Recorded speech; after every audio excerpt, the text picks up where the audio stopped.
Salut à toutes et à tous, c'est Stéphane pour la chaîne Foilier, je vous remercie de me retrouver chez moi, et donc chez vous, j'ai beaucoup trop chaud, vous avez probablement vous aussi beaucoup trop chaud.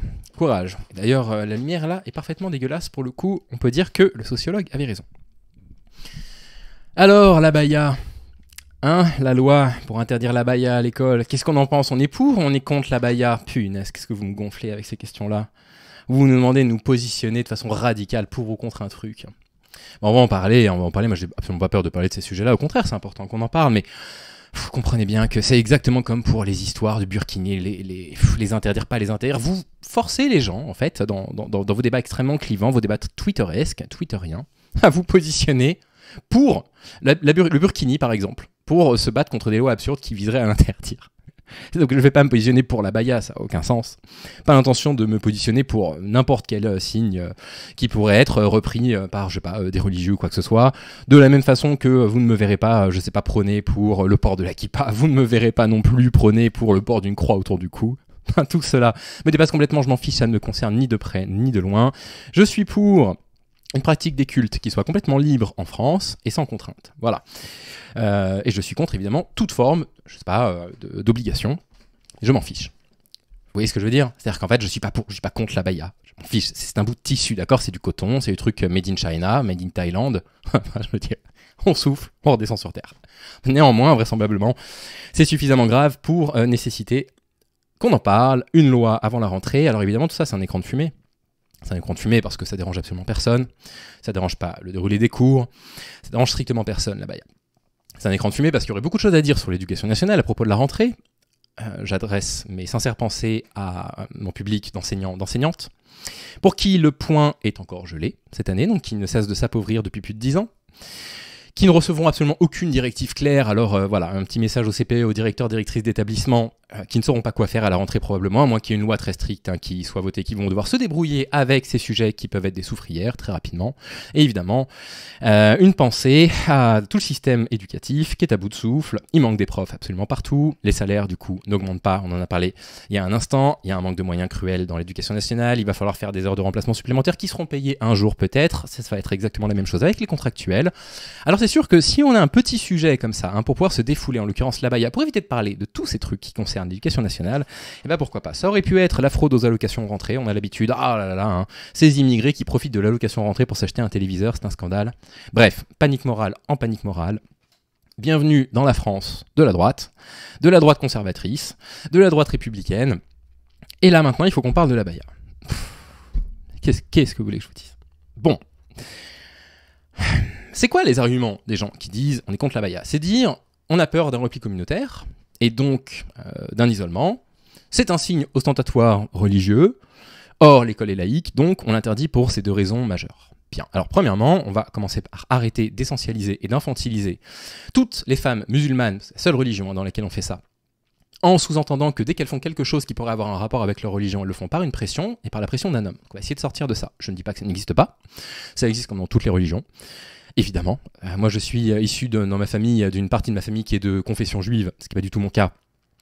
Oui, bien sûr, il peut y avoir des pressions familiales sur, je sais pas, des us, des coutumes. Je ne nie pas cette réalité-là. Je suppose que c'est tout à fait la même chose dans les communautés chrétiennes catholiques. Et, scoop, c'est la même chose dans les familles athées. Il n'y a pas besoin de Dieu pour chercher à avoir un contrôle sur le corps de nos enfants, des ados en général et des femmes dans la société. Pas besoin de ça.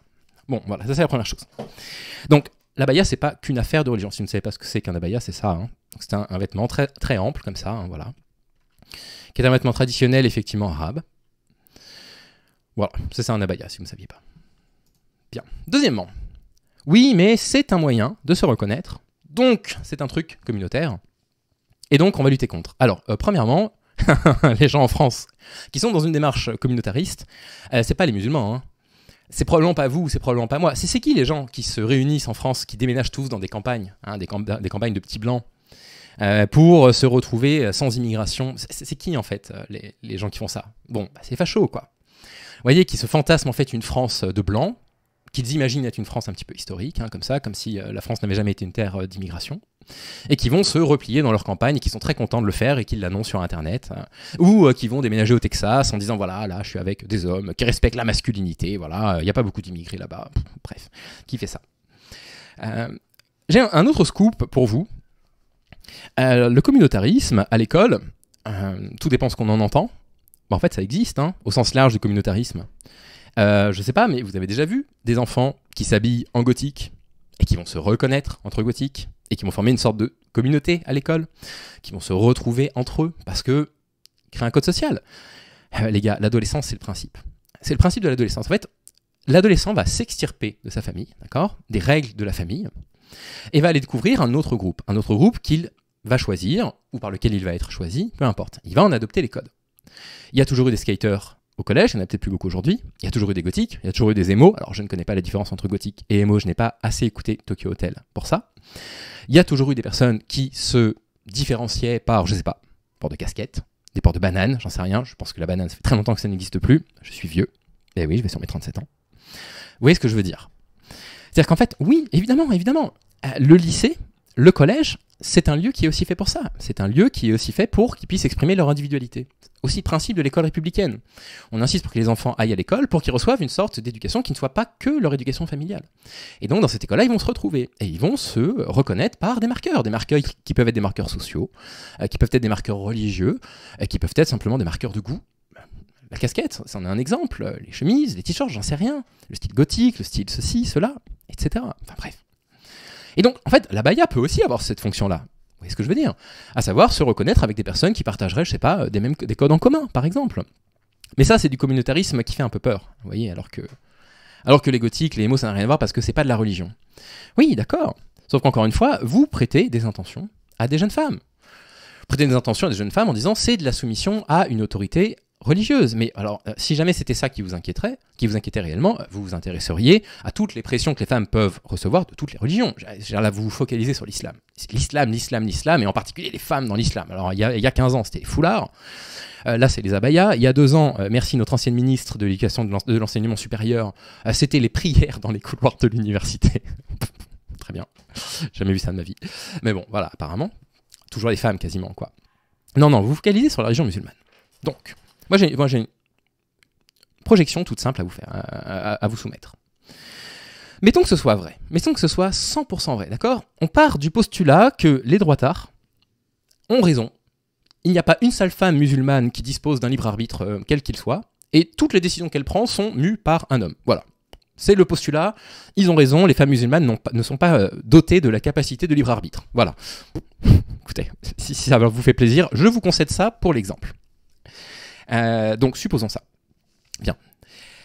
C'est quoi les conséquences d'une telle loi? Les conséquences d'une telle loi, je peux vous le dire, c'est que déjà il y a un sentiment de racisme en France qui est prédominant chez les immigrés. Déjà ça va accentuer ça. Ça va accentuer quoi d'autre aussi? Évidemment le séparatisme. Parce que ces personnes-là vont dire, bon voilà, c'est encore nous qui prenons, encore nous les musulmans qui prenons. Donc voilà, en fait on ne nous comprend pas, on n'a pas envie de nous, et on se retrouve entre nous. Évidemment, ça va être le prétexte pour n'importe quel fanatique, quelle que soit sa religion, il peut se prétendre musulman, c'est évidemment pas des musulmans les terroristes, pour dire, regardez, la France c'est un pays d'infidèles, donc machin, et faire monter une sorte de crispation à l'encontre de la France, et éventuellement, de velléité terroriste, parce que les personnes qui commettent des attentats sont pas des religieux, je veux dire, s'ils lisent leurs textes religieux, ils commettent pas d'attentats, tout simplement. Ça peut provoquer une déscolarisation de ces jeunes filles, parce que si c'est important pour elles, pour une raison X ou Y, parce qu'elles l'ont choisi, parce que oui, vous savez, les femmes musulmanes, en fait, elles ont un libre arbitre, elles peuvent choisir aussi de le porter pour des raisons qui ne sont pas forcément des raisons religieuses, qui peuvent être des raisons d'appartenance à un groupe social, par exemple, ou culturel, pour ressembler à leurs amis, etc. Ça peut risquer de les déscolariser. Et c'est un risque qui s'est vérifié après la loi contre le voile à l'école. Il y a eu une déscolarisation, pas énorme, mais il y a eu une déscolarisation de certaines jeunes femmes musulmanes, elles se sont retrouvées à faire l'école à la maison. Et c'est pas une bonne chose. C'est pas une bonne chose parce que le principe de l'école républicaine, c'est de permettre à tous les enfants jusqu'à 16 ans, même si ça ne fonctionne pas, on est d'accord, il y a énormément de défauts, mais sur le principe, c'est que tout le monde, à partir de 16 ans, a une sorte de bagage à peu près commun. Avec des disparités de niveau, bien entendu, qui dépendent de beaucoup de choses politiquement, un manque d'investissement dans les endroits où on aurait besoin de mettre des profs plus expérimentés, en plus grand nombre, avec des classes plus petites, etc. C'est qu'une question politique, d'accord? Ils veulent laisser pourrir ça. Cette loi n'aurait que des conséquences négatives. Et je vous parle souvent de conséquentialisme. Quand je reviens un petit peu sur mon parcours militant, sur les bêtises que j'ai pu dire, je parle souvent de conséquentialisme, mais c'est quand même la base de la politique. C'est la base de la politique d'essayer d'être conséquent, d'essayer d'être responsable, de prendre des décisions qui vont aller vers le meilleur. Quel est l'intérêt d'aller faire voter une loi contre l'abaya? permettez-moi, avant que je ne perde toutes les os de mon corps à cause de la chaleur, de faire une toute petite parenthèse sur le Subway Shirt. Alors c'est quoi le Subway Shirt? Vous en avez entendu parler?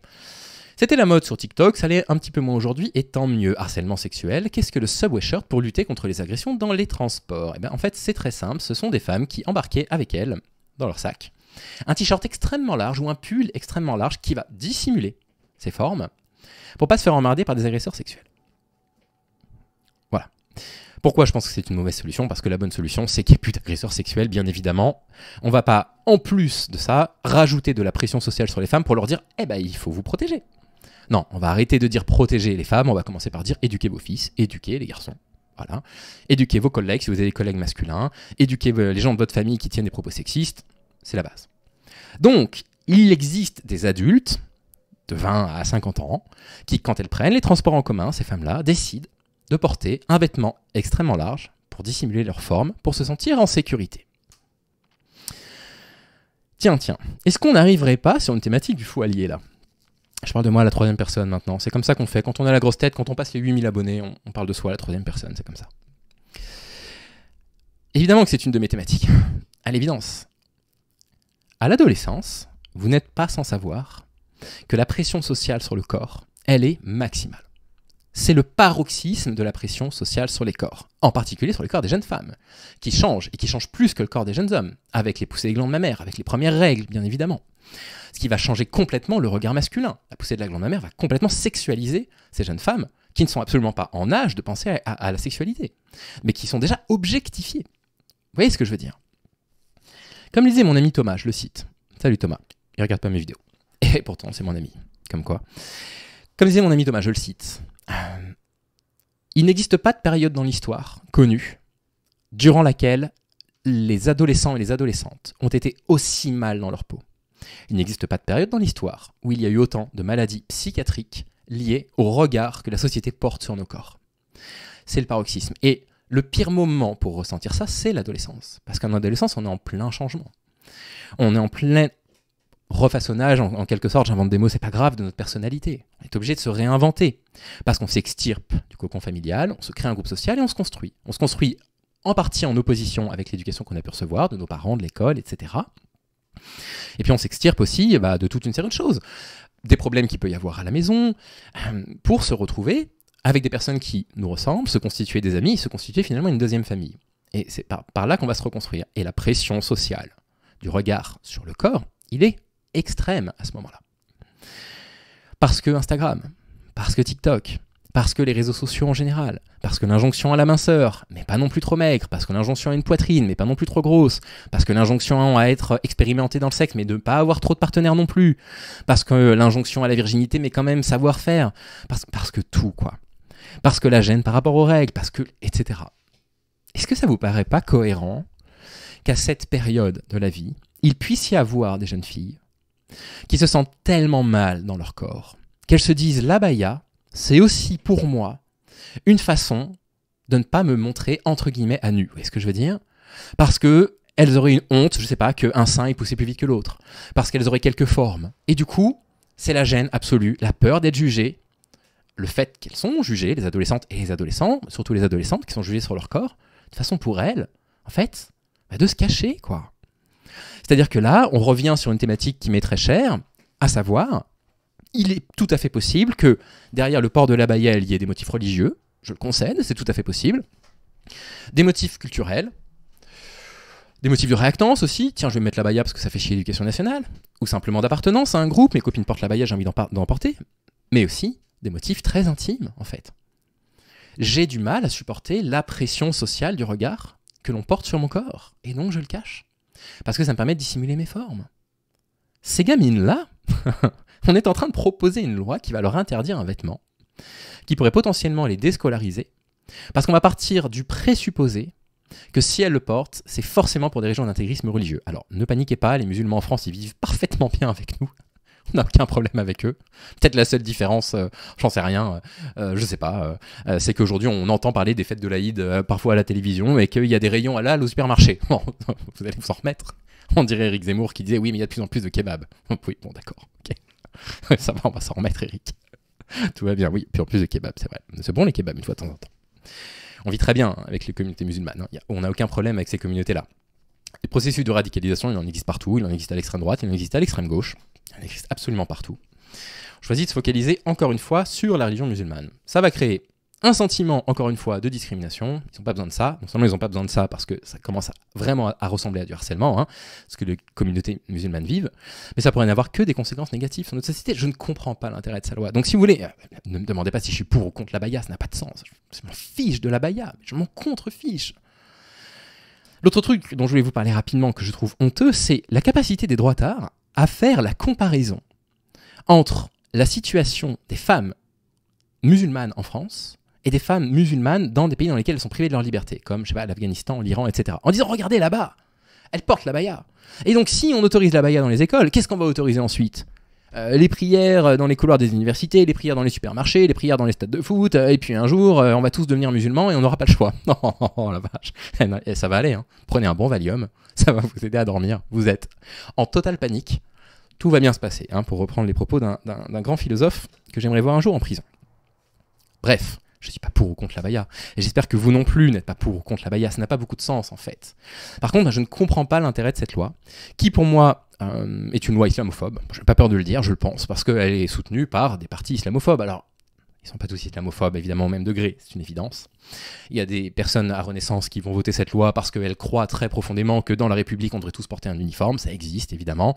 Mais bon, voilà, qu'on ne me fasse pas croire que Renaissance va chercher un soutien chez LR et chez le RN, que voilà, chez ces personnes-là, il n'y ait pas un vrai relent d'islamophobie. C'est une loi qui est encore une loi anti-femme, qui va concerner des jeunes femmes, une fois encore, toujours de la même religion. Ça s'apparente à du harcèlement. Évidemment, cette loi, je suis totalement contre. Bah voilà, c'est tout. Allez, bonne journée, portez les vêtements que vous voulez, j'espère que tout va bien dans votre vie, et je vous dis à très vite. Salut les amis.